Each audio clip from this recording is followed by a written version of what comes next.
Beberapa tahun lalu DPR telepon. Saya tidak kenal orang di DPR di Papua. Mereka telepon, Jim Yos, kami buat komisi pemberantasan AIDS dan narkoba di Papua. Dan kami taruh Pak Jim di dalam. Banyak orang perlu saudara. Kita tidak bisa kurung semua di dalam gereja. Jangan tahan-tahan semua jawaban di sini. Kita harus menjadi berkat bagi kota.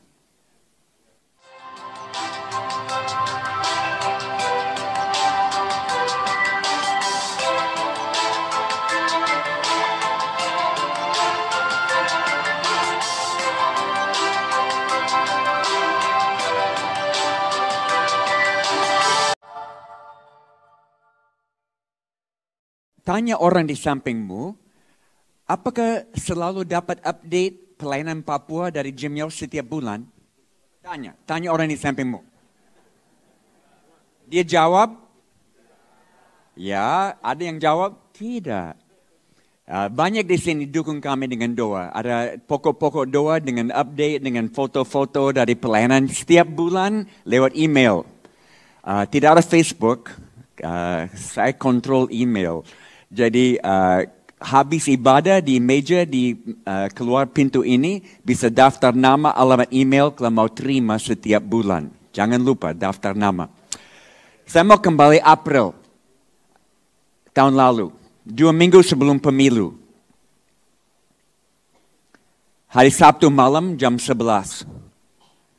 Hujan turun beberapa hari tidak stop di Sentani, di Papua, di kota kami. Jam 11 malam, kami mulai dengar bunyi dari gunung di belakang rumah. Waktu 6 sungai yang turun dari gunung Siklop naik 6 meter malam itu. Dan meluap dari pinggirnya dan sebagian dari gunung mulai turun dengan air, pasir, batu dan seluruh kota Sentani ditutup dengan 2 meter air. Langsung lebih dari 100 orang tertanam di bawah pasir, mati. Malam itu masih ada signal, jadi saya telepon gembala jemaat kami, Kak Franz. Franz dulu mabuk di jalan, sekarang dia gembala jemaat. Dan saya bilang, Franz, saya tidak tahu besok perayaan hari Minggu akan ada atau tidak. Karena kota kelihatan akan dibawa air. Saya standby di sini kalau ada yang bisa datang ke tempat buat ibadah. Tapi Franz harus ada di tengah-tengah semua dan buat ibadah dengan tangan membantu orang yang habis semua dari banjir ini. Besok pagi saya kejut. Waktu air mulai turun sedikit di tempat kami sedikit kering. Ada 400 orang datang ibadah. Mereka berenang, naik perahu, apa saja supaya bisa sampai ke tempat. Mungkin lebih tekun daripada orang Kelapa Gading dengan banjir.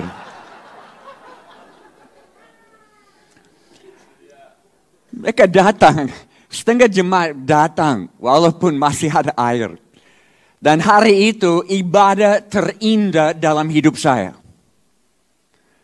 Karena semua listrik sudah mati di kota, tidak ada alat musik, tapi hanya kami yang ada.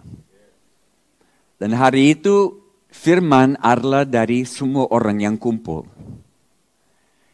Dan mereka bilang, ya Tuhan kami kehilangan semua, tapi kami masih ada. Terima kasih Tuhan.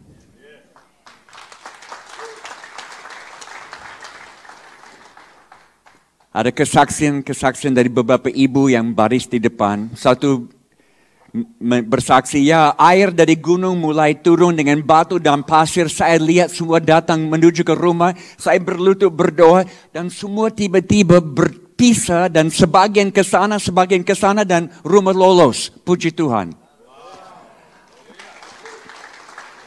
Ada ibu yang lain, dia bilang air naik di dalam rumah 1 meter. 1,5 meter. Saya berenang cari anak-anak dapat sampai air sampai ke atap Kami tidak mau keluar di mana, tiba-tiba lihat lubang di bawah atap seng. Saya tarik anak-anak, kami keluar, terima kasih Tuhan kami lolos. Ada kesaksian-kesaksian, semua seperti itu. Campur tangan Tuhan yang luar biasa.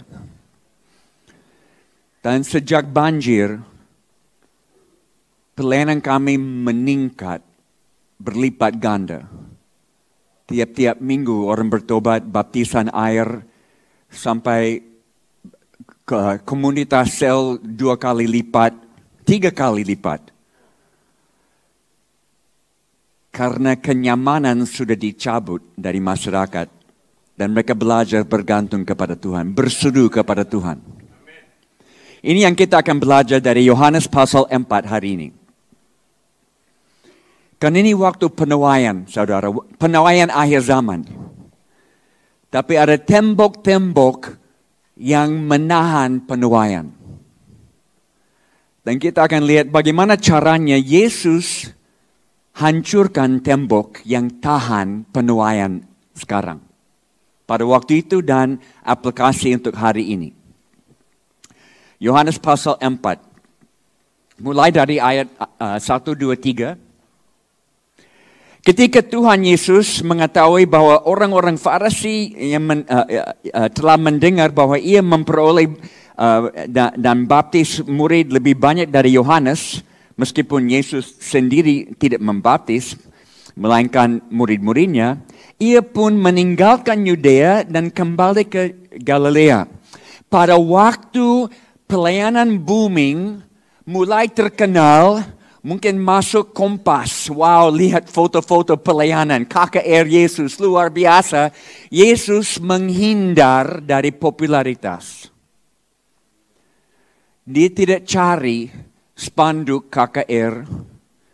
Dia tidak cari orang berbondong-bondong banyak. Setiap kali menjadi populer, Yesus cari jalan ke tempat lebih sepi. Tidak mau jadi gereja yang terpopuler di kota.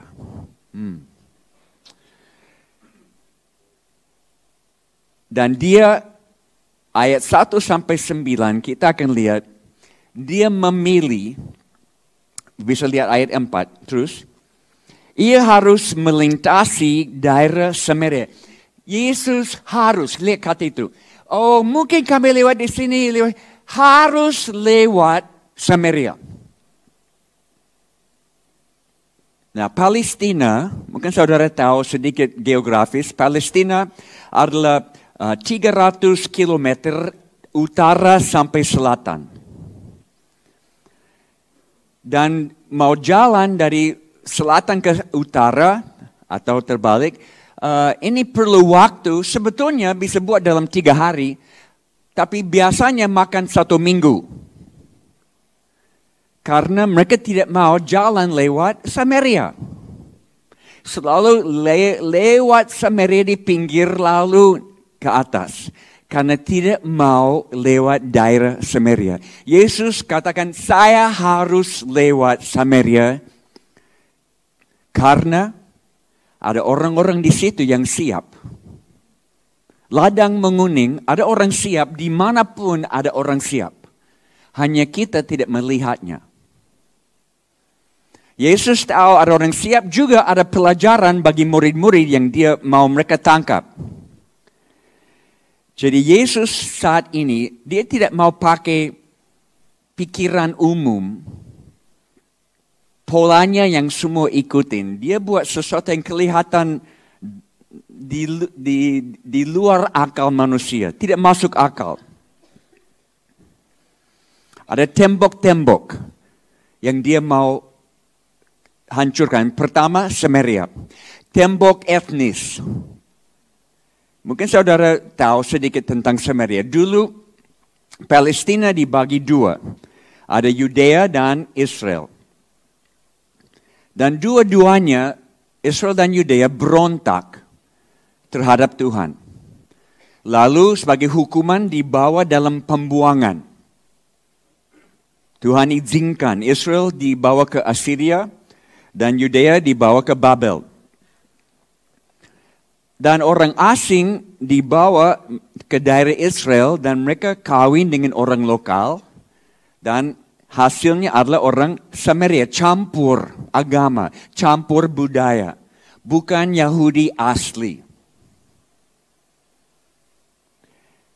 Selalu saya tidak tahu di sini, di Papua, selalu kami layani orang yang asli lebih baik.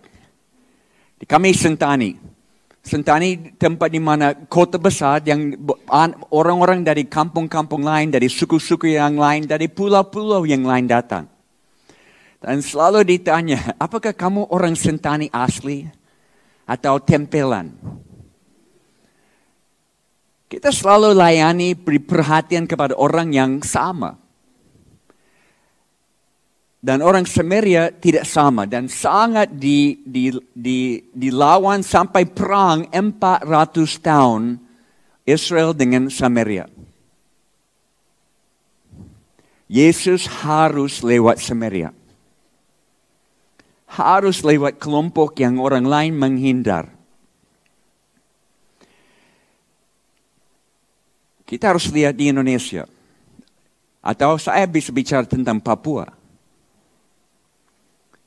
Mungkin saudara ikutin fenomena yang terjadi tahun lalu dengan kerusuhan di beberapa tempat. Menyedihkan kami. Dan kalau saudara melihat roh yang nyata di tengah-tengah masyarakat, apa harus responsmu? Ada yang bilang, Jim, kami harus berdoa. Ya, berdoa penting. Tapi harus bergerak dalam roh yang berlawanan. Ini spiritual warfare, ini peperangan rohani. Dan kalau melihat sesuatu roh kegelapan yang muncul nyata di tengah-tengah masyarakat, kita umat Tuhan harus bergerak dengan roh yang berlawanan. The opposite spirit. Jadi waktu kami melihat orang asli Papua lawan orang pendatang. Sampai di Wamena ada yang dibunuh. Ada yang dilindungi, ada yang dibunuh. Kami bergerak damai, buat gerak damai di mana-mana, rangkul orang yang berbeda, rangkul pegang tangan orang yang dari suku yang lain, dari pulau yang lain, dari agama yang lain. Harus meningkatkan gerak untuk damai. Harus lewat Samaria. Harus menunjukkan roh yang berlawanan dengan apa yang ada. Dan saudara, kalau ada roh kenyamanan di Jakarta, roh kemakmuran, roh yang senang dengan semua berkat, apa roh yang berlawanan dengan itu? Roh yang mau beri. Roh yang tidak kumpul-kumpul, tapi melawan greed, ketamakan, dengan roh yang suka memberi. Kalau tidak, roh ketamakan akan makin banyak. Lebih besar dan akan betul monopoli semua pikiran. Oke, ada lagi. Waktu Yesus masuk Samaria, kita tahu cerita ini. Dia datang ke tempat sumur Yakub, di mana orang timba air tiap hari, dan ada siang hari ada perempuan timba air sendiri, dan Yesus mulai bicara dengan perempuan ini. Perempuan Sikar, perempuan Samaria. Dia lawan atau dia mau hancurkan tembok perempuan laki-laki terpisah. Pada saat itu, laki-laki tidak bicara dengan perempuan di muka umum.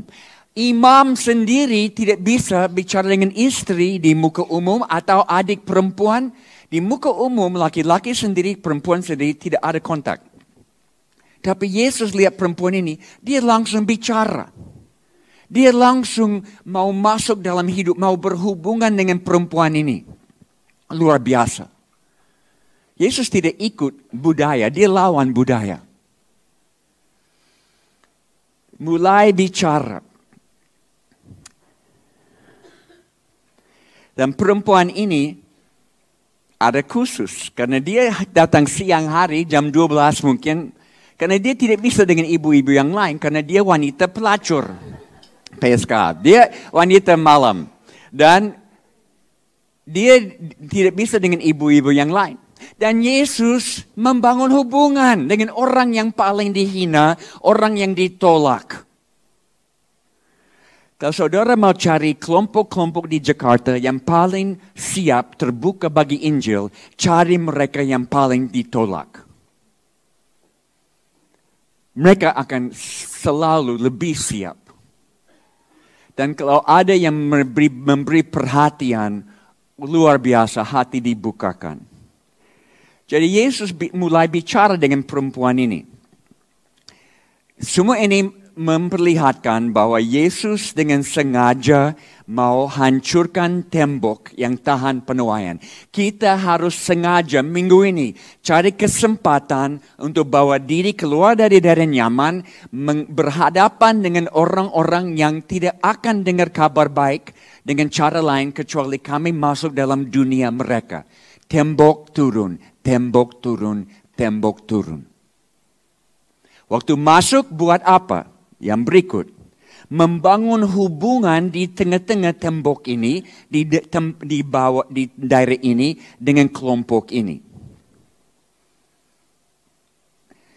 Supaya mereka bisa menemukan kebenaran tentang siapa Yesus. Yesus tidak datang ajar atau khotbahin ibu ini. Dia pimpin ibu ini menemukan kebenaran. Kita lihat ayat 10. Well, ayat 9, dia minta air dari ibu ini, dan ayat 10, jawab Yesus, jikalau engkau tahu tentang karunia Allah dan siapakah dia yang yang berkata kepadamu, berilah aku minum, niscaya engkau telah meminta kepadanya dan ia telah memberikan kepadamu air yang hidup. Jika engkau tahu siapa ini. Itu semua orang tidak tahu. If they knew, jika mereka tahu, mereka akan mau. Tapi banyak orang tidak tahu ada alternatif. Itu tugas saudara saya. Memperlihatkan alternatif baru, pilihan baru yang mereka tidak tahu ada.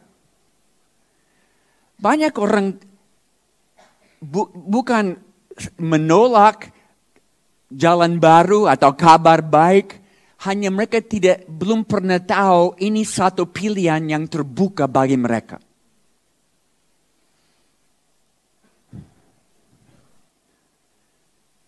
Banyak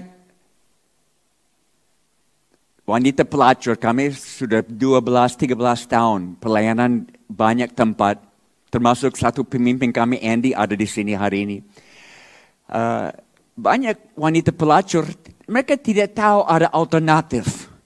Mereka sudah berapa lama ada di dalam dunia malam, mereka tidak tahu ada pilihan lain bagi mereka. Dan waktu mereka lihat ada pelacur keluar, ada hidup yang baru, wow, kalau dia bisa, mungkin saya juga bisa. Itu membuka kesempatan, pilihan baru. Jika engkau tahu ada sesuatu alternatif. Nah, air hidup. Yesus singgung tentang air hidup. Artinya air yang mengalir. Air hidup adalah air yang mengalir. Bukan air sumur. Air hidup, air yang bergerak. Air yang mengalir. Seperti air sungai. Tapi perempuan ini dia bingung. Waktu Yesus bilang, kalau kamu tahu ada air hidup. Pasti dalam pikiran dia, air hidup. Yesus ini sumur. Tidak ada sungai di sini. Kami di atas bukit ini, Sikar, setiap hari kami harus turun 45 menit. Jalan kaki sampai di sini, timba air. Jalan lagi 75 menit untuk naik dengan air. Jadi tidak ada air yang hidup. Tapi Yesus mulai bangkitkan penasaran, bangkit interest, minat. Supaya dia bisa menemukan. Dia mau cari kebenaran. Kalau tahu ada air yang mengalir. menghadapi kebenaran. Teruskan ayat, kita tidak baca semua tapi beberapa ayat. Ayat 15 dia bilang, kalau ada ayat yang hidup, saya mau dapat, kasih saya. Dan Yesus dari situ mulai pimpin dia, ya oke, tapi mungkin panggil suamimu dulu. Saya tidak punya suami. Ya benar, karena ada banyak suami. Banyak laki yang sudah tempel dengan kau. Jadi kamu bicara benar, tidak ada satu. Yesus mulai membuka semua rahasia. Karena dia harus dihadapin dengan kebenaran tentang diri sendiri dan kebenaran tentang Yesus. Tangkap ini saudara. Tugas kita adalah menolong orang lain untuk menghadapi kebenaran tentang diri sendiri, menghadapi kebenaran tentang Yesus. Tentang diri sendiri bahwa kami orang berdosa. Ini bukan positive thinking. Mau buat, ikut kelas ini dan kami akan bangun gambar dirimu tentang banyak pelajaran. Saudara, mulai dasarnya dari saya orang berdosa. Saya sudah gagal dan gagal terus. Dan saya tidak akan lari dari kegagalan. Hanya orang yang akui dosa bisa ditolong dengan keselamatan. Jadi menghadapi kebenaran tentang diri sendiri, ya saya orang berdosa dan hadapi kebenaran tentang Yesus.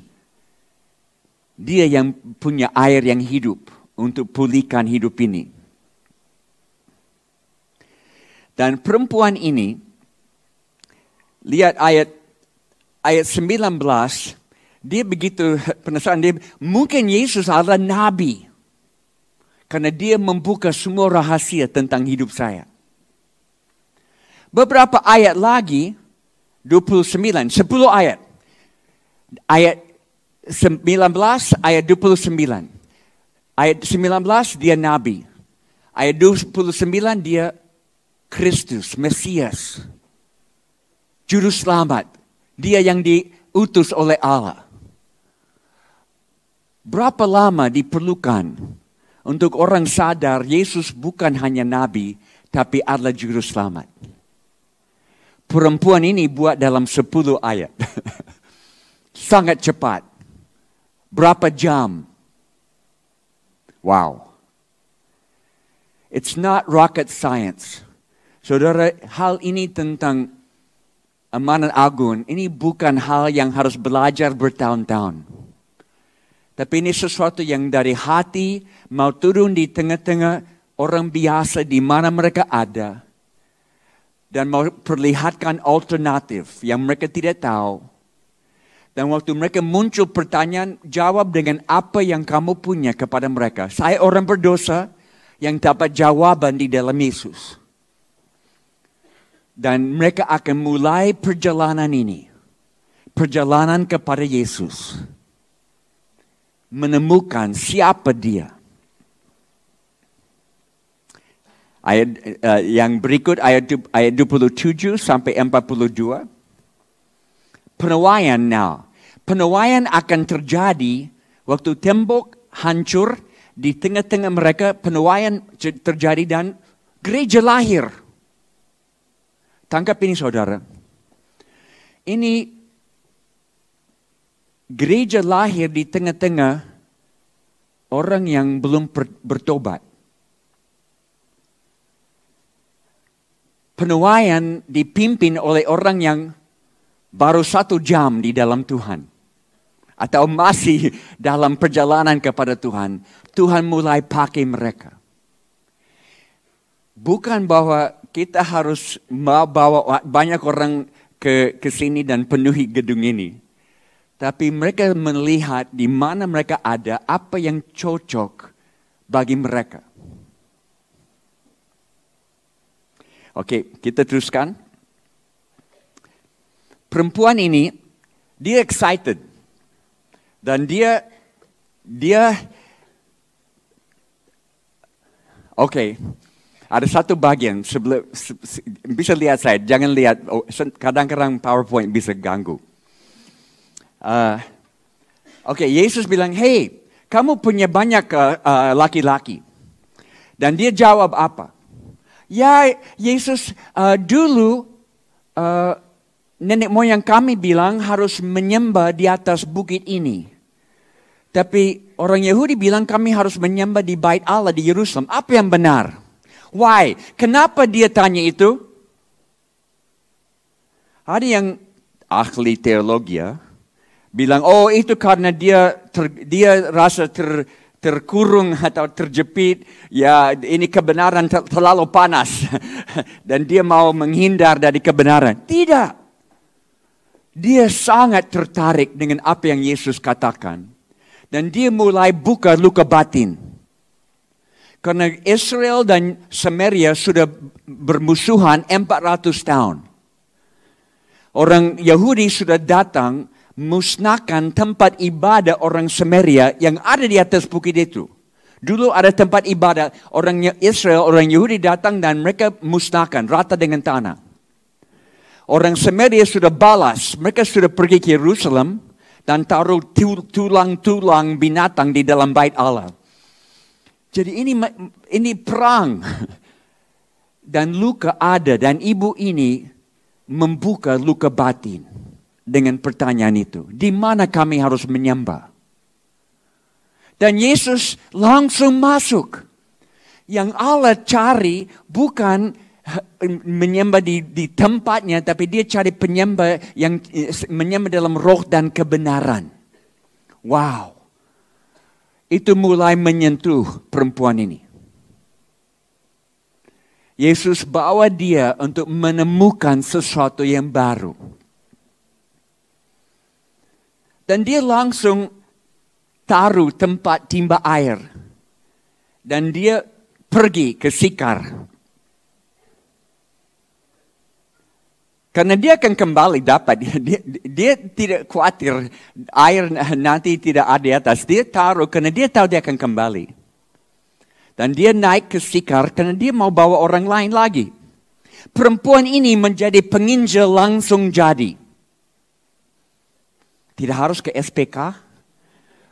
Tidak harus ke sekolah teologi, sekolah misi, S1, 2, dan lain-lain.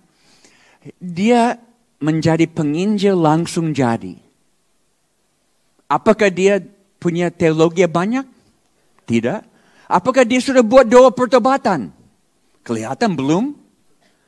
Tapi dia mau sampaikan apa yang dia temukan. Harus kasih tahu mereka. Dia naik dan mulai kasih tahu semua orang di Sikar.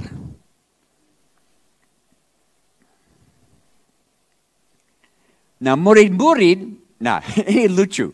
Murid-murid Yesus sudah pamit dengan Yesus. Mereka bilang, hey Yesus pasti kami lapar ya. Kami mau naik ke Sikar, kami mau cari hypermart dan belanja sedikit. Jadi mereka pergi cari makan. Perempuan ini pergi cari jiwa.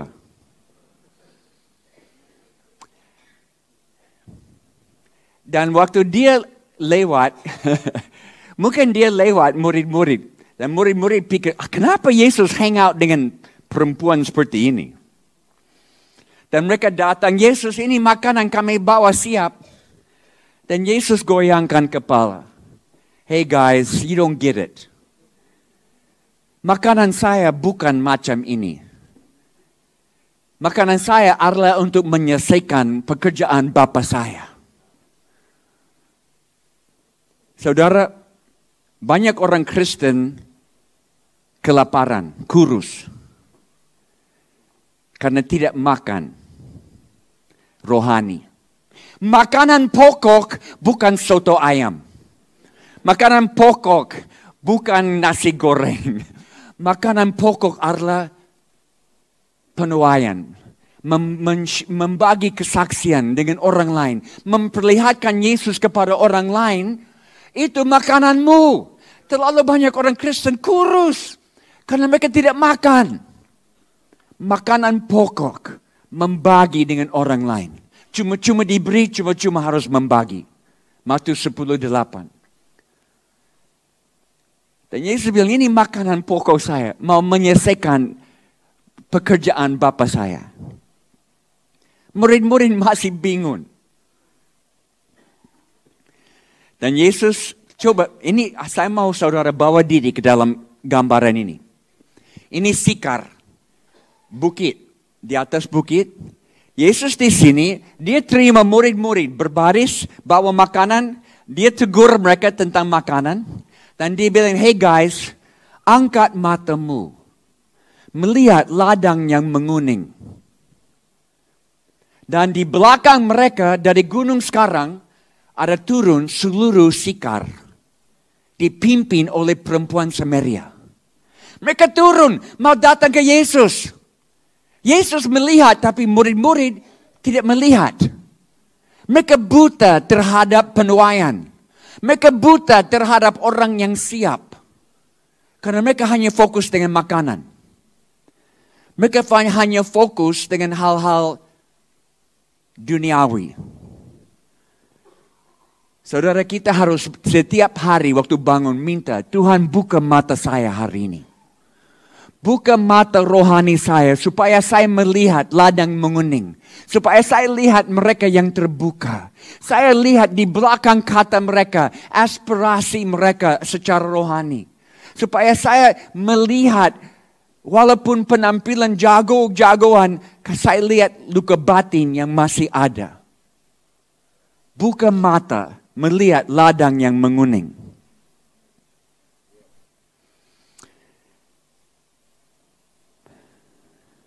Apakah kita lihat? Yesus bilang tidak harus berdoa. Penuaian ya masih akan datang. Ini belum waktu. Jangan bilang belum waktu. Saya tulis ada beberapa. Kalau saya tersentuh dengan sesuatu, saya tulis dan saya tempel di dinding di depan meja kerja saya. Supaya tiap hari saya lihat. Dan ada sesuatu yang saya tulis, the days of John the Baptist are over. Hari-hari Yohanes Pembaptis sudah selesai. Artinya, dia sudah siapkan jalan untuk Yesus. Dia sudah siapkan semua, ini waktunya. Banyak siap mau ketemu Yesus. Apakah kita perlihatkan agama kepada mereka yang lapar? Kita perlihatkan performance, sensasi? Atau kita perlihatkan, ya saya sudah dapat harapan dalam hidup ini. Saudara juga bisa. Tembok dilewatin.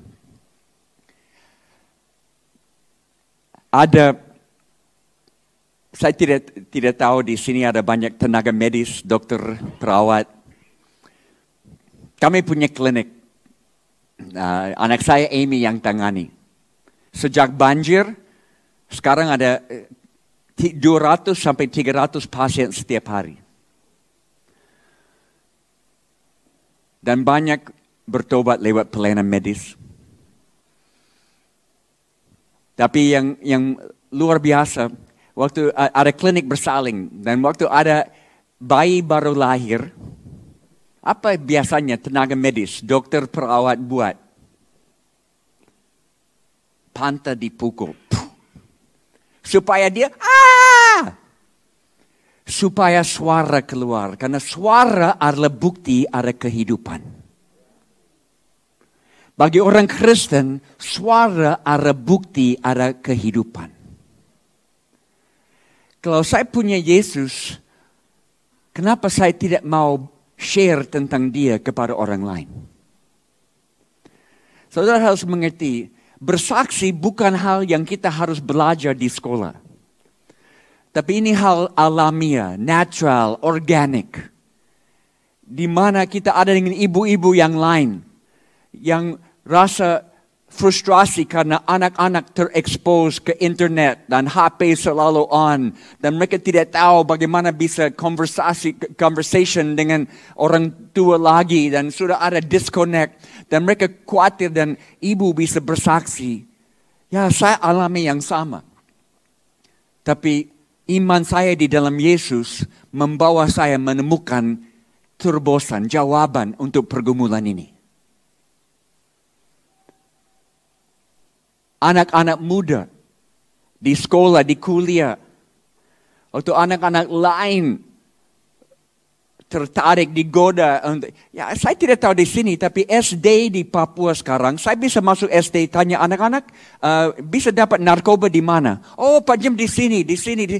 Anak-anak SD tahu semua tempat untuk dapat narkoba sekarang. Jadi kami harus buat pelayanan sex education and drug education di SD sekarang. SMP terlambat. Harus mulai di SD. Tapi saya bagi ini karena ada frustrasi, ada keinginan, ada godaan yang kalau ada anak-anak yang bilang, ya saya juga digodai sama. Ya anak-anak semua 8 dari 10 laki-laki ada porno di dalam HP. Saya juga digodai dengan itu, tapi iman saya di dalam Yesus menolong supaya saya mulai bisa kuduskan mata ini. Berikan mata kepada Tuhan. Mungkin kalau saya bisa, mungkin kamu bisa juga. Itu kesaksian bahwa iman ini punya dampak. Air yang hidup kita alami. Dan mereka perlu. Banyak orang perlu, saudara. Kita tidak bisa kurung semua di dalam gereja. Jangan tahan-tahan semua jawaban di sini. Kita harus menjadi berkat bagi kota. Komunitas harus berdampak. Dan banyak di sini tahu definisi gereja yang Jim Yos pakai. Dulu definisi gereja saya seperti ini. 2, 3 atau lebih berkumpul dalam nama Yesus. Dan Yesus hadir di tengah-tengah mereka, itu gereja. Tapi akhirnya saya sadar itu terlalu selfish. Oh, kalau kami mau kumpul, Yesus harus datang. Kalau kami tidak mau kumpul, tidak apa-apa. Sekarang definisi gereja, 2, 3 atau lebih berkumpul dalam nama Yesus. Yesus hadir dan mereka berkomit satu dengan yang lain untuk mendatangkan kerajaan surga ke bumi ini. Harus ada dampak. It's not about us. It's about the song we sing. It's about Him and His desire for this world. Apa yang Dia mau untuk bumi sekarang. Banyak gereja tanya begini. Apa yang kami punya untuk kota kami? Salah. Itu pertanyaan salah. Jangan mulai dengan apa yang KTC punya atau apa yang saudara punya. Mulai dengan apa yang kotamu perlukan. Apa yang kota Jakarta perlu. Dan bawa dirimu ke dalam keperluan kota. Dan akan lihat Jehovah Jireh mencukupkan semua yang saudara perlu untuk menjawab pergumulan kota. Kalau kita mulai dengan apa yang kita punya, itu membatasi Tuhan.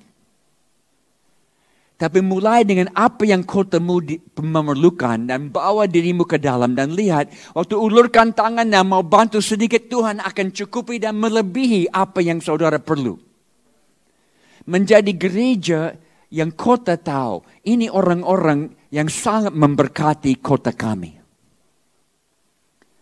Saya selalu tanya, kalau gerejamu ditutup minggu ini, apakah kotamu akan rasa kehilangan? Kebanyakan gereja bilang, Jim, kalau kami tutup, kota kami tidak akan tahu. Saya tahu, kalau kami tutup, kota kami akan rasa kehilangan. Sangat. Saya dapat telepon, beberapa di sini tahu. Beberapa tahun lalu DPR telepon. Saya tidak kenal orang di DPR di Papua. Mereka telepon, Jim Yos, kami buat komisi pemberantasan AIDS dan narkoba di Papua. Dan kami taruh Pak Jim di dalam. Saya kejut. Why me? Kenapa me? Saya tidak tahu orang di DPR. Dan mereka bilang kami lihat narkoba dan HIV AIDS meningkat drastis di Papua. Out of control. Dan kami dari pemerintah tidak tahu mau buat apa. Tapi kami lihat di kota Jim Banyak kriminalitas turun. Banyak anak jalanan dipulihkan lewat pelayanan 4 jam. Bisa bantu pemerintah tahu caranya, bisa buat itu di mana-mana. Wow. Gereja tidak sembunyi, tapi pemerintah datang ke gereja untuk minta jawaban masalah sosial. Bukan gereja lempar ke pemerintah masalah sosial, gereja memiliki masalah sosial sebagai tanggung jawab. Itu kisah para rasul, gereja semula seperti itu. Jadi saya harap hari ini saudara rasa, wow Jim, kami di KTC, satu sidang jemaat ini bisa buat dampak besar di kota Jakarta. Jangan membatasi, tapi harus melihat, mungkin minggu ini lebih menggali Yohanes 4. Saya hanya perlihatkan beberapa tema. Tapi lihat, Yesus selalu mau hancurkan tembok yang menahan penuaian. Kita harus jadi gereja seperti itu. Dan waktu masuk, membangun hubungan dengan mereka di situ. Bukan hanya datang keluar, membangun hubungan. Supaya mereka menemukan kebenaran. Dan waktu mereka menemukan, mereka akan bagi dengan yang lain. Dan akan muncul gereja baru. Yang mereka pimpin dari awal.